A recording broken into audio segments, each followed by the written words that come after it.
Amigos, qual que é a visão que nós estamos tendo de Deus? Será que nós crescemos vendo um Deus que está só esperando dar o primeiro passo, a primeira tropeçada, para Ele acabar comigo, para Ele me castigar? Será que eu entendo que a lei de Deus é um monte de obrigações que, se eu não cumprir, Ele vai me castigar? Ou será que eu entendi que a lei de Deus é simplesmente o processo de funcionamento do universo, e Deus está olhando para mim e dizendo: Daniel, eu só estou pedindo para você andar nesse processo de funcionamento, porque se você não andar, você vai colher consequências. As consequências não são meu castigo, as consequências não são eu colocando um problema na sua vida, são as consequências que você está colhendo por causa das suas próprias decisões. E o inimigo de Deus olha para isso, distorce isso, e agora tudo que tem de errado na minha vida, eu vejo como se fosse um castigo de Deus. Eu posso ser o cristão que for, mas se eu tenho medo de Deus, não existe relacionamento. Várias vezes, meus alunos falavam o seguinte: pastor, não é verdade que falar o nome do inimigo de Deus faz com que ele venha? Pastor, não é verdade que você tem que orar com a mão assim, porque se você cruzar os dedos enquanto você ora, a oração não é atendida? Pastor, não é verdade que se você não fechar os olhos durante a oração, nós criamos tanto misticismo em volta da nossa religião, que para as pessoas inteligentes a religião parece uma coisa banal. Nós estamos muitas vezes vivendo uma religião que não faz sentido nem mesmo para nós, e se a sua religião não faz sentido para você, ela não vale nada.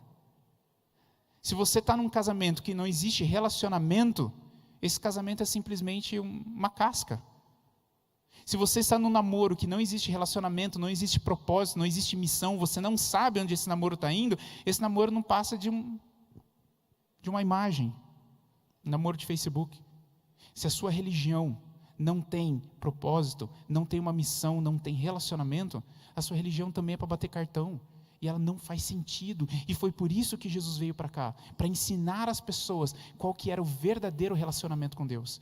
E é por isso que quando as pessoas ouviam Jesus, a Bíblia fala que as pessoas se admiravam. Por quê? Porque ele falava como alguém que tinha autoridade. Que autoridade? Autoridade daquele que criou o sistema de funcionamento do universo. Porque os fariseus ensinavam a religião dizendo assim: isso pode, isso não pode, isso pode, isso não pode. Jesus veio e falou assim: amigos, você pode fazer o que você quiser, só que se você andar por esse caminho, todo o sistema da sua vida vai entrar em colapso e a sua vida não vai funcionar. Se você usar o seu relacionamento dessa forma, o relacionamento entre marido e mulher entra em colapso e você não vai conseguir fazer esse relacionamento funcionar. Se você não entender como lidar com seus filhos, a educação dos seus filhos entra em colapso e para de funcionar. Ou seja, eu criei o sistema de funcionamento, então agora eu estou te dando uma liberdade de escolha daquilo que você quer fazer. E as pessoas olhavam para isso e falavam: uau, ele ensina como alguém que tem autoridade. É claro que ele tinha. Ele era o Criador. Como que você está ensinando seus filhos? Religião. Como que você está ensinando seus amigos? Pode, não pode? Ou Deus te mostrando a única forma de funcionamento do universo? Eu queria, para terminar, contar uma história. É uma história, mais uma vez, fictícia, mas para mim ela demonstra exatamente o que muitos de nós temos feito com o nosso relacionamento com Deus. Imagina que você tem um filho de cerca de 5 anos de idade, e esse filho você chega e com todo carinho, com toda delicadeza, você fala assim: filho, a rua é muito movimentada, então eu peço para você não brincar na rua. Filho, é o seguinte, a rua é tão movimentada que se você brincar na rua você vai morrer. Então eu vou fazer o seguinte: filho, vamos colocar uma lei aqui em casa, tá? A lei é o seguinte: você brinca no quintal, mas você não brinca na rua, tá? Filho, essa é a lei. Por que você precisa de lei para um moleque de 5 anos? Porque ele não entende muito mais do que isso. Então você tem que colocar uma lei. Faz sentido, tá certo. A lei serve quando você não entende o processo de funcionamento. Quando Jesus chegou para os israelitas no deserto, ele tentou falar com os israelitas o tempo inteiro. Ele tentou falar com os israelitas através de milagres, através de pragas, através de coisas fantásticas, através de uma montanha fumegando, através de fogo vindo do céu, através de pão caindo do céu e água saindo da rocha, mas eles não entendiam. Eles não entendiam porque a mentalidade deles era uma mentalidade de escravo. E Deus fala, é o seguinte, vocês não estão entendendo nada, então eu vou desenhar para vocês. E Ele coloca a lei. Gente, tem que seguir a lei. Só que o propósito de Deus é que o povo, através daquela lei, eles fossem entendendo qual que é o propósito da lei. Por que a lei funciona? Bom, a lei diz que eu não posso matar o próximo. Puxa, mas eu entendi que não é legal matar o próximo. Então, vai chegar uma hora que eu não preciso olhar a lei mais. Eu já sei que eu não posso matar o próximo. Eu não posso dar falso testemunho. Está escrito, então eu vou fazer o que está escrito. Mas com o passar dos anos, eles teriam que ter amadurecido. Isso é tão verdade que quando chega o Novo Testamento, alguém chega para Jesus e fala assim: Jesus, de todas essas leis que foram dadas para nós no passado, qual que é a mais importante? E Jesus responde: vocês não entenderam nada. Vocês não entenderam nada. Qual que é mais importante? Amar a Deus sobre todas as coisas e o próximo como a ti mesmo. Jesus estava falando assim: amigos, vocês não entenderam nada. Essa lei que eu dei para vocês, era para vocês chegarem numa conclusão. Qual conclusão? Que o amor à graça, o amor a Deus, a graça de Deus, o amor ao próximo, a graça ao próximo, o amor a você mesmo e a graça com você mesmo, o perdão que você recebe de Deus, o perdão que você dá do próximo, o perdão que você aceita de Deus. Esse é o sistema de funcionamento. E se você está dentro desse padrão, todo o resto já está embutido. Mas o povo não cresceu. O povo não cresceu. A mentalidade do povo não amadurecia, não se desenvolvia como Deus queria que fosse. Você tem o seu filho de 5 anos, e quando ele tem 5 anos você fala: não brinque na rua, e você põe uma lei: se brincar na rua vai levar uma palmada, vai levar uma palmadinha. Por quê? Porque ele não entende. Quando ele tiver 20, você não precisa falar mais.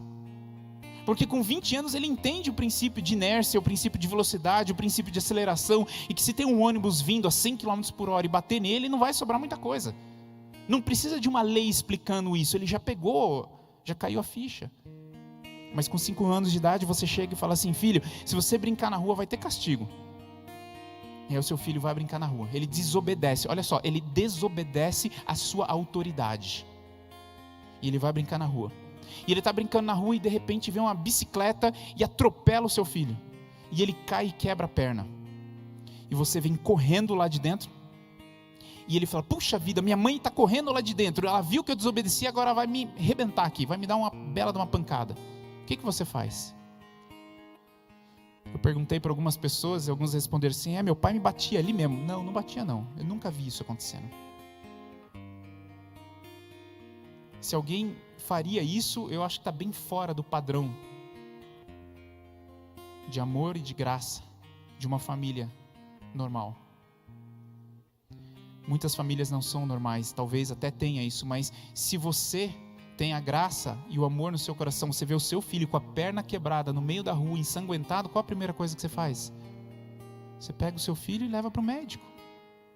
Peraí, mas você não tinha dito que você ia castigar? Você não tinha dito isso? Você leva ele para o médico. Quando você chega no médico, o médico fala assim: vai custar muito caro, muito caro. Você fala: puxa, eu pago. Não, você não está entendendo, vai custar muito caro. Tem 5 fraturas expostas aqui, está tudo lascado. Estou exagerando aqui na história. Aí você vai lá, vende o seu carro, vende a sua casa, você vende até o teu rim se for necessário. Se você é pai, se você é mãe, qual que é a sua prioridade nesse momento? Salvar a vida do seu filho.